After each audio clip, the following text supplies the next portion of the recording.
You already know what time it is. Hey, let's go. What up, Doug? It's your anthem, homie. Let's do it. What up, Doug?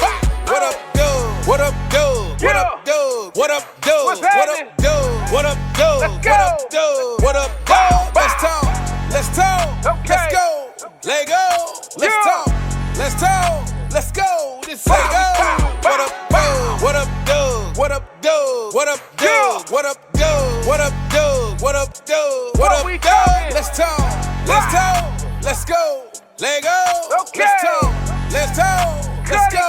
Let go. Let's go. 7 points on the board. Touchdown. You can never ignore. Let's go. When we into the end zone, take a look at the score. Bryce Young out here throwing dots. O-line out here holding blocks. We too real, no Photoshop. Just a few things that Doug talk about. What up, Doug? When they see it in public, they showing them love. Uncle Quan, what's up? Panther Nation, it is time to go up. Really in the field capturing, acknowledging players who talented. Doug is bringing the analysis. The defensive beats when they tackle it. The front seven rush got them panicking. The pressure's too much, they can't handle it. You come in the Bank of America Stadium, this is where it get challenging. You hear this song, it's time to tune in and turn it up. You gotta turn it up. If you listen and say it what time with me is, we all repeat and we scream. What up, Doug? What up, Doug? What up, Doug? What up, Doug? What up, Doug? What up, Doug? What up, Doug? What up, Doug? Let's talk.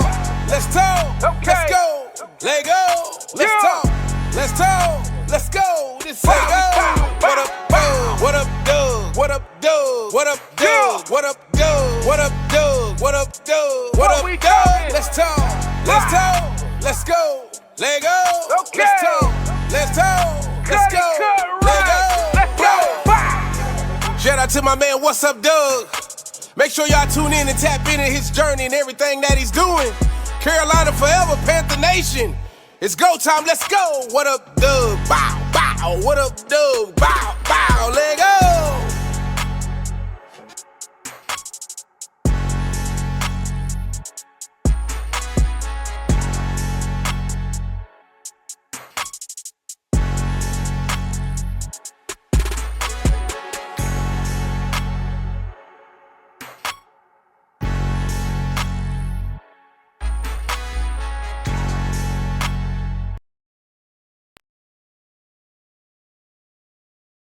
What's going on, Panther Nation? It's your man, C. Dougie here with a episode where we have a special guest that has been making his rounds around Panther Nation, man, a beat writer for the Charlotte Observer. We call him a friend of the family, fan of the channel. I'm so glad that he's getting so much exposure. People are seeing that there's not only one person that works for the Charlotte Observer, but there's another young man with boots on the ground. You hear his voice during the pressers. I'm actually glad that we're able to bring you guys somewhat of a 53-man roster, talk about wide receivers, do sort of like a season preview and just recap training camp and get ready for week one. Let me go ahead and bring up our guest for this morning, Mr. Alex Zietlow. Go ahead and tell the people what's up, Alex. Hey, what's up, Doug? Hey, bro, that was a crazy intro. Like, I mean, I'm sure all your guests say this. That intro got me. It's just like straight adrenaline. That's so great, bro. And I love that it's personalized. That's great. Yes, sir, man. Shout out to Cuddy Cut Rights, man, and shout out to Emma for the graphics. Like I said, it's a new year. You got to kind of step your game up. We can't stay the same. That's why I told you behind the scenes. Like when you first came on, the graphics are different. We got an intro and everything. So, like I said, same vibe, same show. We're here for a good time, not a long time. So let's go ahead and get into it. So, how you feeling this morning, Alex? I know Labor Day is coming up. We got college football this weekend. How are you feeling with the season right around the corner?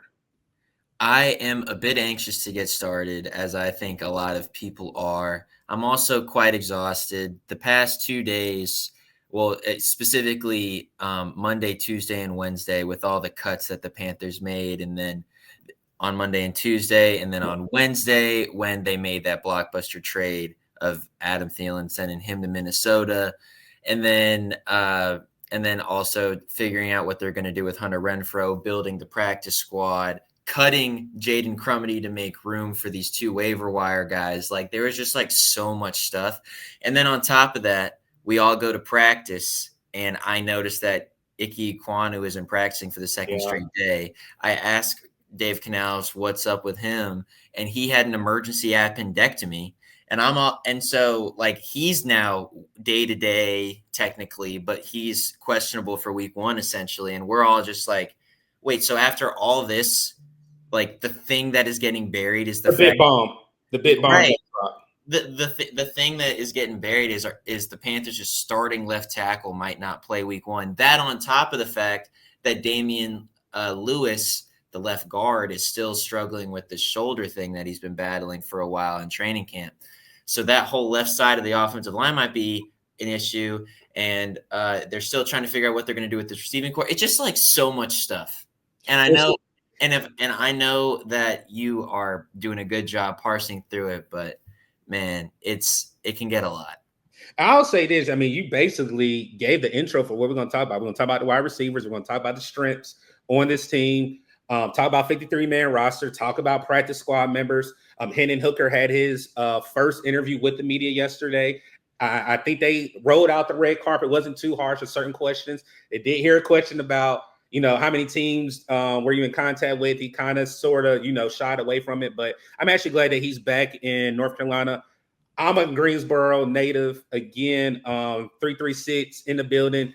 No, I didn't go to Dudley, but I'm actually glad Hendon Hooker is back home and here playing in the black and blue. So let's go ahead and shout out our sponsors before we get into it. Alex, so sit back real quick. Give me 30 seconds. Let's go ahead and get these sponsors out. Our first sponsor is SeatGeek. Again, you guys already know the line. For first-time users, you get $20 off your first ticket purchase. Also, they do have a 20% off right now for Labor Day for any ticket that you want to purchase. Again, for us, use the code What's Up Doug for our first-time users, and use for at SeatGeek, and don't forget to use that code What's Up Doug to get $20 off your ticket purchase. Also, starting on September 1st, we are officially sponsored with Underdog Fantasy as well. That code is What's Up Doug as well. We will be dropping the link in the chat starting on September 1st. We'll be doing tickets for not only our Panthers, we'll do a season ticket, but we'll do a week 1 ticket. Also, we'll put in a segment where you can actually go off our ticket in a short or in a video weekly where we're going to show you what players we're looking at to do props with. Also, bet responsibly as well. As you see the slide right here, if you need help with gambling, not with gambling, with sports betting or with making props, that here's a number to call that if you need some help with that. So got that out the way, Alex. So as you see on the title, the thumbnail, the passing of the torch, Carolina's youth movement, is not only in the wide receiver. We do have Adam Theilen marked out, and then we have Tero McMillan, T-Mac over there on the left-hand side. But I think there's a lot of youth movement going on in this whole organization. So before we get into it, I already know our first slide. You got any opening comments before we hit that first deck slide? Nah, let's get into it. Hey, I'm part of that youth movement, bro. You know what I'm saying? I had to give you a shout out. Like I said, shout out to our guy, Mike K. Had a pleasure meeting Mike K at the Shrine. Been able to talk to him behind the scenes. I can't wait till I meet Alex. Hopefully I'll be able to see him whenever I come for week 3. Hopefully I see him on the sideline or see him somewhere walking. But I can't wait to meet Alex, because if I know Mike K recommended Alex, when the reason why he's over here the first time, that Alex is a great guy. And again, I can tell that the media of Carolina beat writers love Alex's energy. So I'm glad that he's over here with us. So the first youth movement, man, is the wide receivers. There's a new 3-headed monster. T-Mac, Xavier Legette, Jalen Coker. The movement for the youth, you have T-Mac starting, obviously not starting, but the highlight because he's the newest draft pick. Xavier Legette, Jalen Coker, Jimmy Horn Jr., Bryson Tremaine, David Moore being the elder statesman in that room, and our new acquainted wide receiver from the Chargers. Is it Davon Campbell? Did I say his first name right? Davon? I believe it's DeLavon. Oh, DeLavon Campbell. So for me, let me go ahead and pull the slide down. The thing that was kind of shocking was early in the morning, the Adam Theilen news. I think once the 53-man roster was made, I didn't think Adam Theilen would be traded. Then lo and behold, the very next morning, before practice, really before noon, he's traded away. And the number one thing people start going with, we already knew what this was. This is a youth movement. The reason why also, shout out to Alex and these other beat writers, is they basically told us that Adam Theilen has been taking the back end of the reps. Yes, he's still there. He's still that security blanket, but the name that we were handling was Jalen Coker. We saw it from the end of last year going into this year that Jalen Coker has it seeded, and I think he should have been drafted last year. Shout out to Dan Morgan. Shout out to Brant Tillis for getting him as an undrafted free agent. But this youth movement is a true movement, and there's something else that we'll talk about later on the show about why I think this movement is a great time and a great place right now for the Carolina Panthers. Alex, what you think about that, man? So let's put some numbers to this youth movement. Tetairoa McMillan is 22. Xavier Legette is 24. Jalen Coker is 23. Jimmy Horn Jr. is 22. DeLavon Campbell is 23. Bryson Tremaine, he's actually been in the league a couple years, he's 25. And then the only guy over 30 now is David Moore, and he is 30.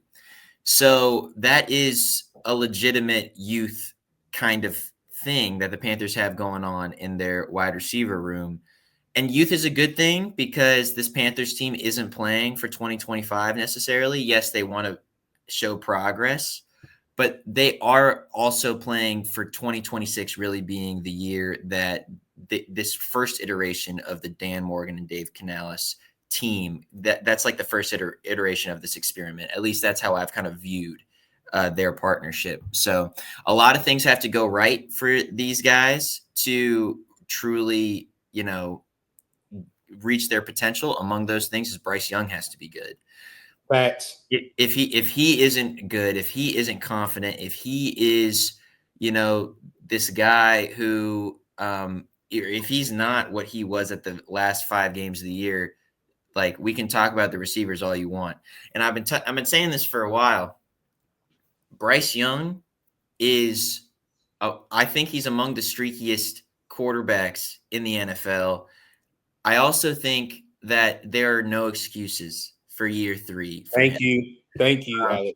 I'm sure you've been saying this. Actually, in fact, I know you've been saying this. But year 1, his rookie year, rookie quarterbacks essentially get a pass in many ways, particularly if you're the number 1 overall pick, because you know that team has earned that number 1 overall pick. The Panthers got rid of Christian McCaffrey and DJ Moore and a slew of draft picks for him. We don't need to relitigate 2023. That's in the past. Correct. 2024 was supposed to be this year he makes his big jump. They go out and hire a head coach who is known for rejuvenating quarterbacks. Dave Canales obviously made Geno Smith his comeback player of the year. He got Baker Mayfield a starting job and essentially a new contract and a new life in Tampa Bay based on how his offense worked and all these things. And he was brought in essentially to reinvigorate Bryce. It didn't work immediately, but I think it did ultimately work. We'll see if it works for the long term. But what Dave Canales did took a lot of guts in week 3. And Bryce essentially, he learned from the sideline. He did his thing. He ultimately comes out and is this firecracker, this dazzling person, this really creative, really smart player those last 5 games of the year. But who was he throwing to? He was throwing to Yep. He was still throwing to really young guys. He was throwing to Xavier Legette, who had a wrist issue that was aggravated at the end of last year that has now been rectified. He was throwing to Adam Theilen, who was coming off of a hamstring injury. He was all these things. So you can still make an argument for, okay, he did have a better offensive line. Chuba Hubbard had a great year, all these things. But you can still kind of find arguments for Bryce. That's not the case in 2025. At least I don't think so. He no longer has any excuses, and I think he knows that. Bryce is not someone to make excuses for himself anyway. He is a very accountable person. I think he knows what's at stake in 2025. I think he knows how consequential of a season it is. Without Adam Theilen, his favorite target, and by my estimation, the most proven, if not the straight up best receiver on this Panthers roster, it's going to be more of a challenge, but that's not enough of an excuse. Bryce knows exactly what he needs to do, and this wide receiver room can get him to where he needs to go and get him to where this team needs to go in 2025, ultimately building up to this really, really good 2026 year and making a playoff push in 2026. That's just my opinion. I don't know what you think about it. No, you're good because, I was going to wait for the Bryce, so we'll move Bryce up on the slide. So, for me, I did a video last year saying no more excuses. I was in the building for that New Orleans Saints game week 1. People say I disappear. You can say that. I will take that. It was just so much to take in that I think I put them too high and I put the team too high where there was still a young team. We had injuries happen on the offensive side. We had injuries on the defense side. Then you go to him being benched. One thing that people are not giving him credit is he came back from a benching to actually rejuvenated and surging up starting that Denver Bronco game. I know a lot of people talk about the last 10 games, which is that. A lot of people talk about the last 3, the 10 touchdowns, no interceptions, the phenomenal game that he had in Atlanta. But you start seeing the tide change in that Denver Bronco game. 10 games, it's a 17-game season. I understand that. But those 10 games, you saw a different quarterback. I also think that Bryce believed in his coaching staff. Do I think Frank Wright, Thomas Brown, McCoy, I think McCoy was the quarterback's coach. I can't think of his first name. But did they break Bryce? No, I don't think they broke Bryce, but I think there was a trust factor that did not go into year 2 being his first year underneath Dave Canales. The one thing that I love is Dave Canales has said throughout the offseason that Bryce has a grips of this offense. I can trust Bryce. There are certain plays I didn't think I can trust Bryce. Now there's a connection, a relationship being built and has been built. And now the foundation was built last year. Now the house is probably, I don't know how many stories high. But I think there is no more excuses. You look at this wide receiver room right here. You can't ask for nothing more than a youth movement. People are talking about bringing in T. Higgins, bringing in other people's wide receivers. You have your own homegrown talent right here for Bryce to develop with during his career here with the Panthers. So let's go ahead and go into it then. Year 3, Bryce. I'll just say this slide. And again, I just talked about it. QBR, quarterback rating, he had an 88.9, 2,104 yards, 15 touchdowns, 6 interceptions over those 10 games period. And again, like I said, those last 3 games, he had 10 touchdowns, 0 interceptions. Just the weapons alone compared to his rookie year, his second year, and now going to his 3rd year. Chuba Hubbard, Rico Dow, we already said the wide receivers. Then you add JT Sanders, who's in a better shape coming into his 2nd year, Tommy Tremble, and Mitchell Evans. Which Bryce will we get? And I got a little pop-up question here for you, Alex. 4K yards, and I know this is a joke. So 4K yards or 26 throwing touchdowns. For me, I will take 26 touchdowns because, again, for 4K, I still think we're going to run the ball. But I know people don't like adding his rushing touchdowns because Bryce does have that rushing element with his game. But, again, it's put up or shut up. Again, I know a lot of people are saying this whole thing with Hendon Hooker, I'm not going down that lane because I don't think it's right there right now. But I think Bryce knows he has to put up. He's ready for it. He played in the SEC. He played in Modern Day. He came back, took the job back over, showed confidence. You see how much his defensive players, his offensive players fall in love with him. I think Bryce is ready for it. I can't wait for Jacksonville week 1. But for me, for the little joke, I'll take 26 touchdowns. What do you think, Alex? I mean, 26 touchdowns means points on the board. So I think that makes a lot of sense. The 4K yards thing is interesting because even when Bryce was playing at his best, I think I can't remember his exact stat line in Atlanta, but even when he had 5 total touchdowns, I'm not sure he eclipsed 300 passing yards. Maybe he did. I got you, though. I got you. Yeah. So, like, that's not like him. The Dave Canales offense runs through Chuba Hubbard. Actually, more accurately, it runs through this offensive line. And I think it's more productive and fruitful to focus on how many yards will Chuba Hubbard have, how many yards will Rico Dowdle have, how many touches will Trevor Etienne get, and ultimately how productive will he be in the run game? Because the rush offense is going to be what dictates how good this offense is. Correct. And so I will take the touchdowns over the yards. It's also more important. One thing that plagued this offense last year was they could actually move the ball okay. They just couldn't really punch it in. That red zone struggle. They did have a lot of red zone struggles. And even when they weren't turning the ball over, like, they had pretty good special teams. Like, the defense was horrendous, which is what kind of limited the special teams and kind of prevented them from winning any, like, field position battles. But, like, I think the defense is going to be better. I think the special teams is still going to be good. It's most important to get points on the board and to find ways to win games. Because if you actually look at it, they were in a lot of games. If you actually look at it from 2024, it was like a single score game for most of the scores. Yes, it was.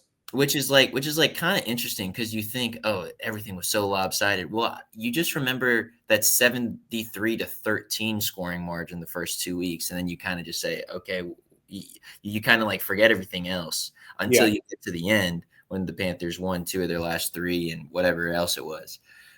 They lost to Tampa Bay at home, or they lost Tampa Bay at home in overtime. Correct. They beat the Giants in overtime, yes, but they lost to the Kansas City Chiefs on the last on a last-second field goal. You lose to the Philadelphia Eagles, but only because they really get drops to pass. Like, this game was really close, and so punching it into the end zone will be really important.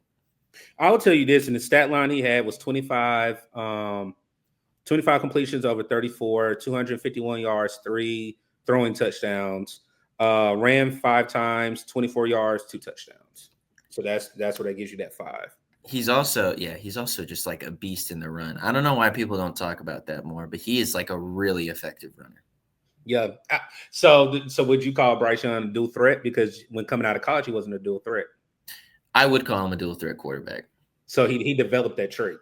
I would say, I mean, when we think of dual threat, we think, okay, they're going to be designed runs for this guy. We think of Cam Newton. We think of Lamar Jackson and stuff like this. Do you not consider Patrick Mahomes a dual threat quarterback? I mean, perhaps it's just because he's so cerebral that, like, okay, if you're going to dice up an offense, you can't also be good at the running thing too. But Patrick Mahomes gets like super meaningful yards on the ground when needed. Correct.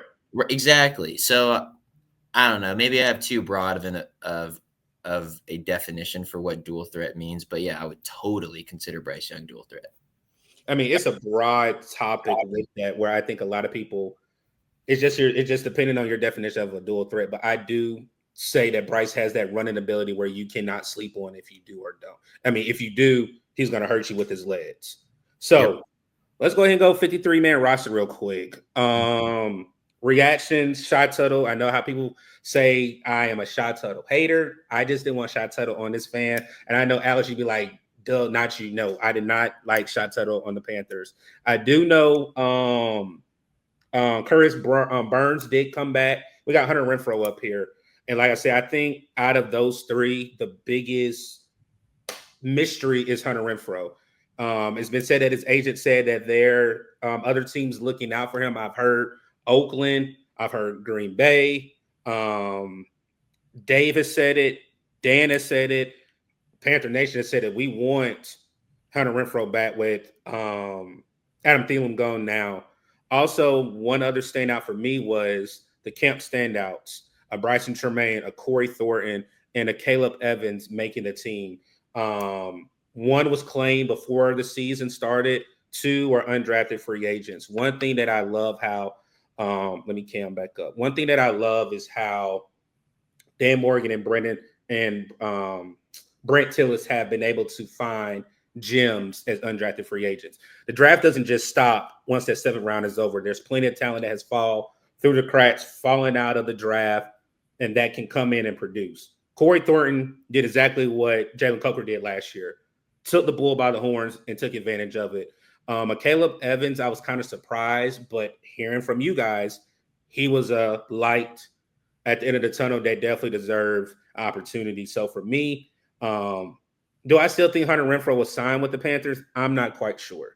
If it's taking this long, we're still calling him every single day, every hour by the hour, no response yet. He wants to be closer to home. Something's there. But if you listen to what Dave said, it was almost, I'm paraphrasing what I think he said when it was like night and day. He'll have a good day here and then have a bad day the next day, or it was with certain reps. I'm not sure how to take that, and that might be reaching too deep. But for the 53-man roster, for me, it was really not a lot of shockers. I definitely knew certain vets were going to get cut. I was torn between 6 and 7 wide receivers. Love what we have with the wide receivers, where I talk about the youth movement.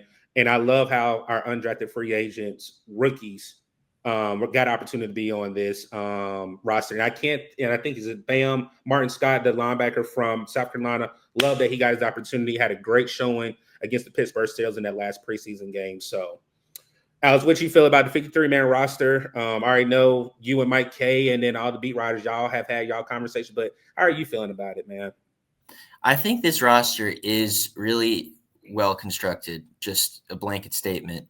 It's funny that you didn't mention Bryce and Tremaine as one of these guys who surprised you in making the 53-man roster, because even though I wrote about him, even though I knew who he was, even though I knew his relationship with offensive coordinator Brad Idzik went all the way back to Idzik's assistant coaching days with Stanford, and Idzik essentially recruited Bryce and Tremaine to be a preferred walk-on at Stanford instead of getting a scholarship to an Ivy League school to play football, all these things. I was still like, even though I knew his whole story, and even though I knew how impressed his coaching staff was by him, I was still impressed. I was still surprised that he made the 53 because of how, crowded this receiving room was. Correct. I agree with you.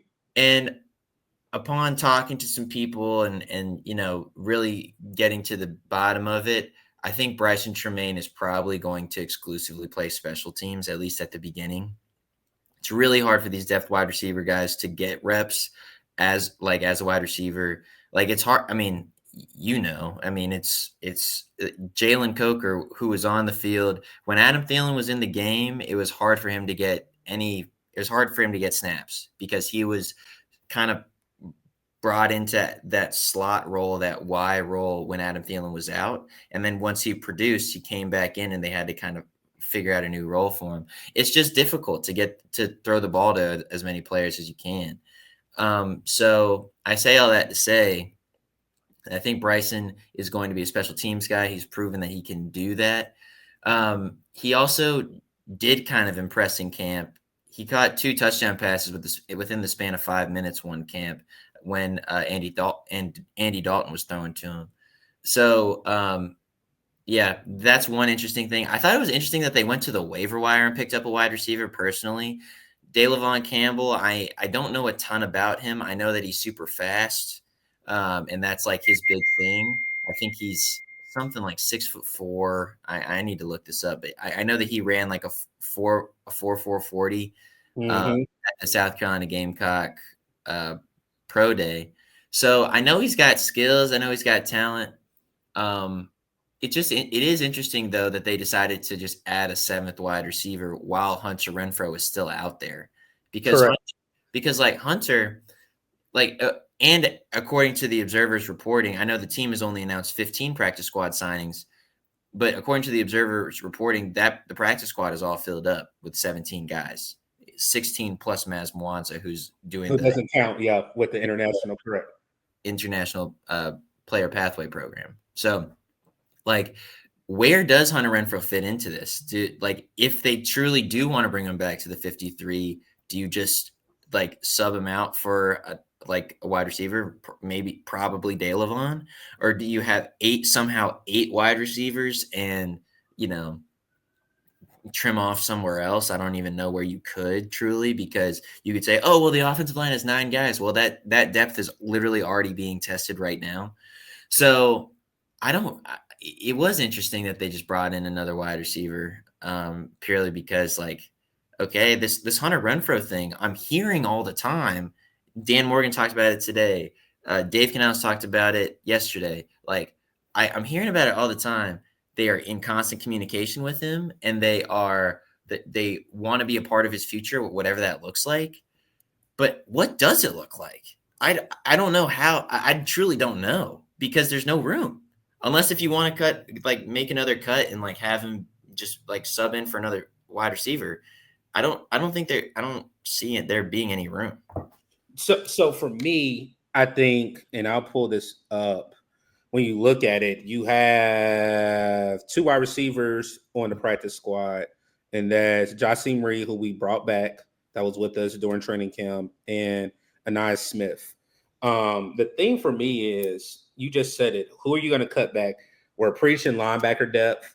I know Dan Morgan and Dave said they trust that room right now. We're thinking we're bringing in safeties. We didn't sign a safety yet. Really and true, like you said, I mean, you see it right here. What practice squad player are we going to cut? The thing that I like is certain players that did perform well. I was kind of worried that somebody might be claiming them, but they did not. And that's the good thing about the practice squad as well, is those players like Sam Roberts. I think, let me make sure, let me pull it back up so I don't say his name. Trevon Thomas. Okay. And shout out to him. That's my alma mater, Arkansas State.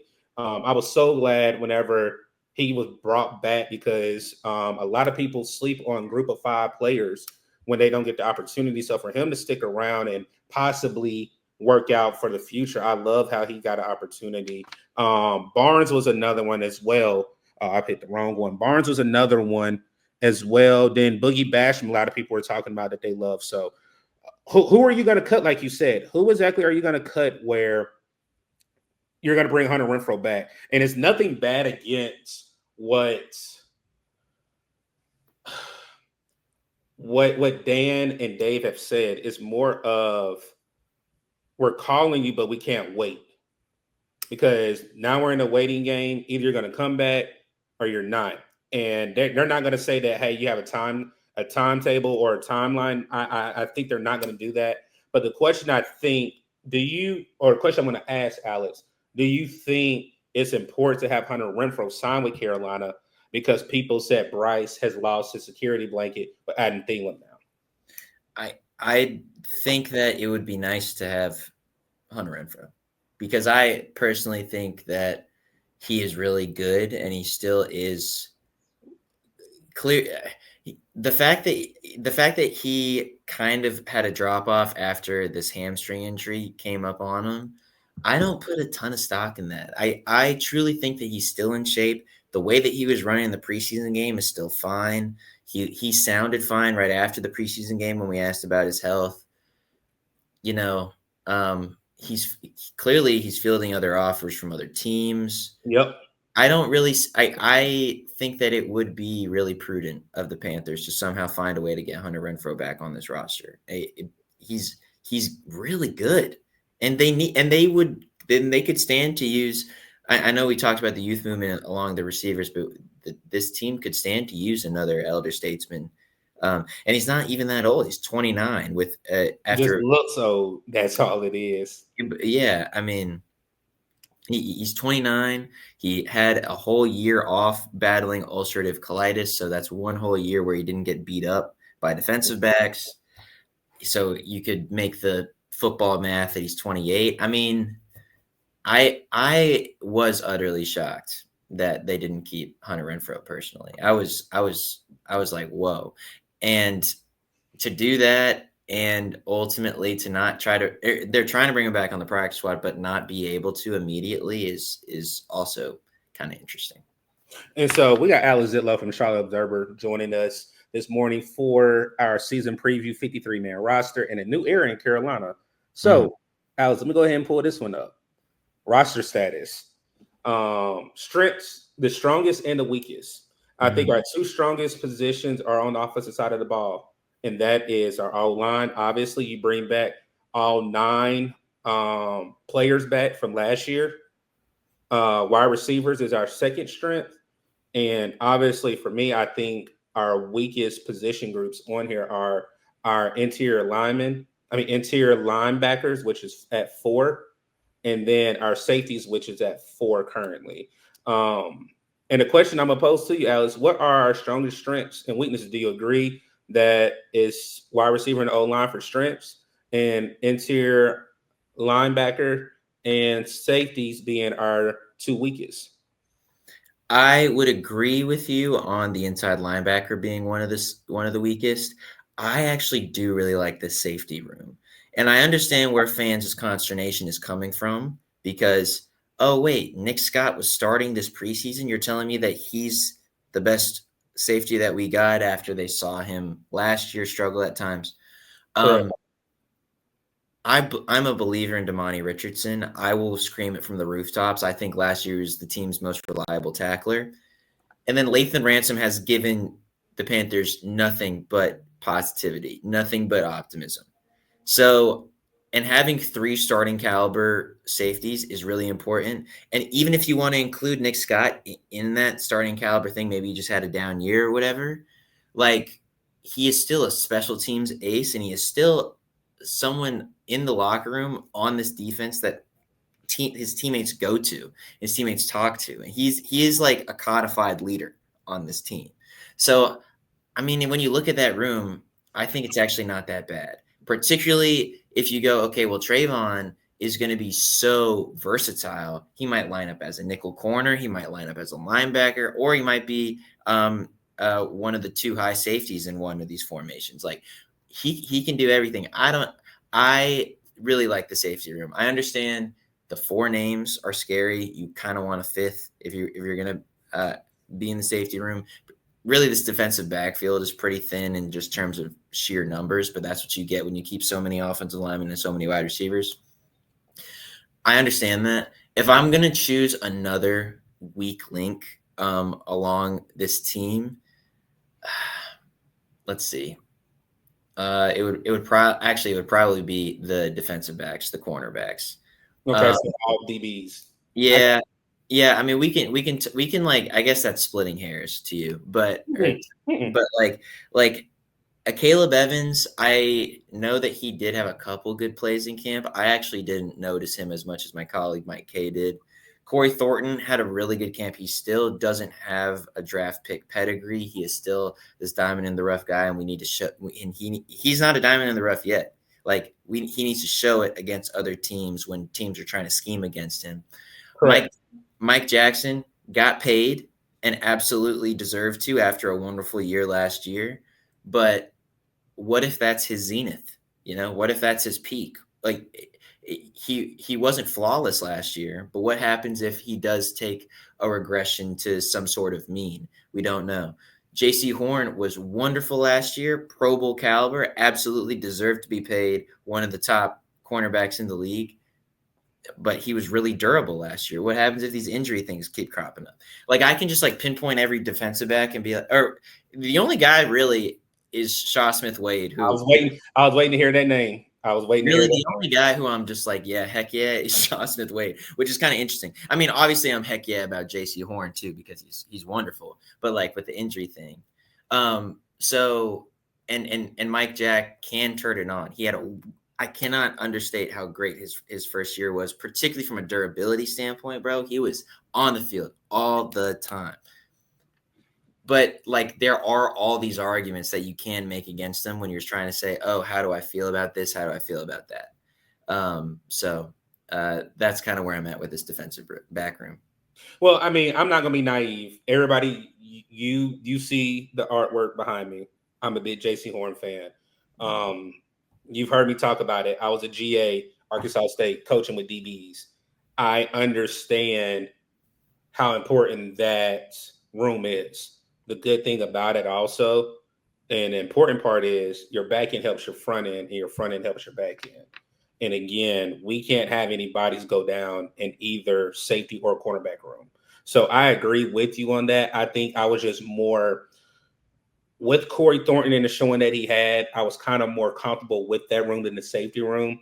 For me, with Nick Scott, Dave Canales talked about it today. I think I can't remember which one of you guys asked about the whole safety question. And he was like, we don't know yet. And I love that because, again, we all want Lathan Ransom.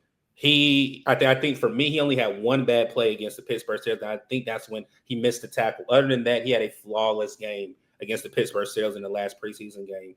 So for me, I think that is for me, like I said, you guys let us know what are our strongest 2 units on the team, and there's 2 weakest units on the team going into 2025. So I got something fresh off the pressers. So I just got a text. Shamar Bartholomew has been terminated from the practice squad, and to make room for the following 3 signings: Kalen King, who we've already established. Yep. DJ Dallas, who we also have already established, and Jaden Crumity. So if you remember, Jaden was cut from the 53 yesterday to make room for some waiver wire additions. And now today he has been added to the practice squad. Interestingly, they terminated Shamar Bartholomew from the practice squad. I thought there was actually a moment where Bartholomew in training camp, and this was early on in training camp, but there was a moment where he was having probably the best camp among those defensive backs. And then he kind of fell off after that first week. But yeah, that's a bit shocking. Do you have any just immediate reactions to that? So for me, Shamar Bartholomew, I was that surprised he even was brought back. Cleveland Browns, I remember the game where I think it was a critical third down. He slipped. Wide receiver took it for about 15, 20-yard gain. Pittsburgh, he looked bad. He looked bad in coverage in the Pittsburgh game. Gave up the touchdown.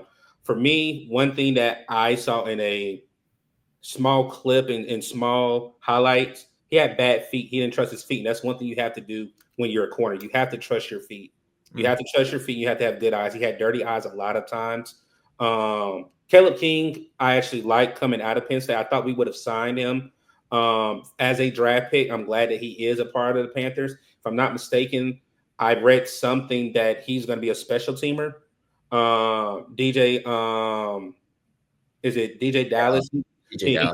Yep, he's going to be another special teamer. So I'm liking where we were lacking special teams depth, and we had questions about gunners and everything. I love these signings that we're bringing in players that actually are special teams aces, like we had when we had Sam Franklin here. So I'm liking that. I'm definitely liking that. Cool. I mean, ultimately, at the end of the day, these are practice squad guys. We should spend most of our time about the 53. But, you know, these guys, when injuries happen, they get promoted to the real squad. That's how it goes with Jalen Coker. That's how it went with a whole bunch of guys last year. So good points. All right, so let's go ahead and get into this point. And I'm gonna throw something out there. I want to see if you're gonna catch the line. So key matchups. For me, these 4 games right here are very important for success. And I think if we win these particular games during the season, it's going to be a good season for us in Carolina. Obviously, number 1 is the Jacksonville Jaguars going there. Week 3, hosting the Atlanta Falcons for our home opener and our first NFC South game. We have the Buffalo North or Carolina North coming week 8 and week 12 on Monday night with the San Francisco 49ers playing in the Bay. These 4 games are highlighted for me because I think they have a lot of importance on the whole season. Obviously, week 1, you want to go 1-0, home opener, divisional opponent, 85 South rival. We got to beat the Dirty Birds. Having a powerhouse like Sean McDermott, Brandon Bean, and those guys coming back to Carolina, it will be good to send them back home with a loss. And then we see a familiar foe in Christian McCaffrey going West Coast. So for me, these 4 games are very important. I also think that we at least need to go 2-2 in these games. Anything above 2-2 in these particular games, not for the season, but these key games, these key matchups right here, we go anything above 2-2. I'm very happy with certain games because I think this is going to build momentum throughout a stretch where something possibly can happen at the end of the season. Absolutely. I think that's a really good way to put it. The thing that I'm interested in is those first 4 weeks. Jacksonville Jaguars, Arizona Cardinals, Atlanta Falcons, New England Patriots. I'm not even worried about, if I'm a Panthers fan, I'm not even worried about the Buffalo Bills week. That's going to be fun. That's going to be interesting. Buffalo has a great standing in Charlotte. It's going to have a really good experience. It's going to be a really great experience in Bank of America Stadium. It's going to be really hard to win that game. I just don't. I think that's the one game where Panthers fans will be like, we're just happy to be involved. We're just happy to take these guys late into the game. And then the 49ers game, yes, it's a Christian McCaffrey reunion, all these things. I think the 49ers are going to be really good this year. And so if the Panthers meet them late in the season and both are in contention, then that's really a good sign for the Panthers. It's like that's kind of how I'm approaching this season. The Panthers need to get through the first half of the season and be in contention. I have yet to cover a Carolina Panthers team, and I've only done it for 2 years. But I have followed this team forever because I'm a North Carolina person, born and raised, all these things. I have not covered a Panthers team that has been in contention like after week 4, after week 5, which is just kind of nuts to think about. This team hasn't had a winning season since 2017. Facts. Let's not worry about how this end of the season goes until you can really hone in on the first part of the season. There is no reason why the Panthers shouldn't be 2-2 at the beginning, out of the stretch. At least you should be able to beat the Jacksonville Jaguars week 1. That's a massive game. And then besides that, you should be able to beat one of the following 3: the Arizona Cardinals, the New England Patriots, or the Atlanta Falcons. And the Panthers always split with the Falcons, no matter how good the Panthers are, no matter how good the Falcons are. So if the Panthers can somehow find a way to go 4-0, what happens to this team? What happens to this team's confidence? Where does it go? Man, it's going to go nuts. But then we can start to have the conversation about Buffalo. That's at least how I'm approaching it, Doug. No, I agree. Like I said, this is I skipped around because, again, these particular games are like the highlighted games. Yeah. Like basically everybody's looking at week 1, Travis Hunter, Trevor Lawrence. I can't think of their head coach from Tampa Bay. Then you look at Atlanta coming for week 3 home opener. Like you said, the game of with Buffalo. We don't know what's going to happen. And it obviously being that prime time game. For me, I just think, and I'm going to throw it out here and I'm going to try to pass it along, see if you're going to give it. This possibly can be anywhere from a 9 to 10 game winning season this year. A lot has to go our way. But I really believe, like if Alex just said, if we start out hot 4-0, 2-2, 3-1, we're on a good track because there are games that we can't get. You can't go below 500 in the first 4 and going into New England, possibly losing that one. Again, you go 4-0, I think that momentum, we know how momentum rides with teams, that I think Carolina could possibly, again, go anywhere above 9 wins. Again, for me, I haven't did a season prediction, but I do think we'll be fighting for one of the wild card spots. That is my prediction record. I can't give you. Again, I do think we will. So if I say 10, that's 10-6? Is it 10-6 or 10-7? Yeah, 10-7. That'll be my record prediction that Carolina can go 10-7.